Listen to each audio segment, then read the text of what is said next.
జంధ్యమేసినంత మాత్రాన బ్రాహ్మణత్వం సిద్ధిస్తుందా? టోపీ ధరించినంత మాత్రాన ఇస్లాం సారం వంట పట్టినట్టేనా?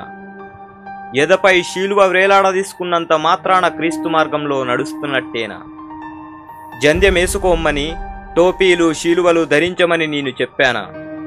నేను మిమ్మల్ని మీకోసం ప్రకృతిని సృష్టిస్తే మీరు ఇష్టానుసారం కుల మతాలను సృష్టించుకొని చంపుకుంటూ చివరికి నా కోసమే అని సమర్థించుకుంటారా?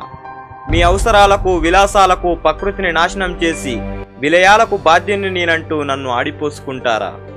దీక్షలు తీసుకోమని నేను చెప్పానా? కడుపులు కాల్చుకోమని నేను చెప్పానా? మోకాళ్ళ మీద నడిచిరమ్మని నేను చెప్పానా? మీలో ఉన్న నన్ను కనుగొనలేక గుళ్ళల్లో, మసీదుల్లో, చర్చుల్లో వెతుకుతున్నారు. మీ తల్లిదండ్రులలో నన్ను చూసుకోమని చెప్పాను, చెప్పింది మాత్రం చెయ్యరు. ఆకలన్నవానికి పిడికడు ముద్ద పెట్టలేరు, కానీ హుండీలో కోట్ల రూపాయలు గుమ్మరిస్తారు.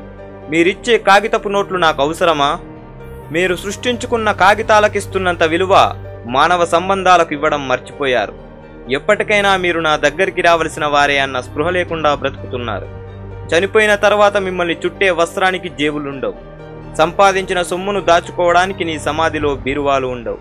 చనిపోయిన తర్వాత మీ ప్రలోభాలకు లొంగి లంచం తీసుకొని మిమ్మల్ని స్వర్గానికి తీసుకొచ్చే వారెవరూ ఉండరని గుర్తుంచుకోండి. మిమ్మల్ని సృష్టించి తప్పు చేసి మీ చేతిలో ఆటబొమ్మనయ్యాను.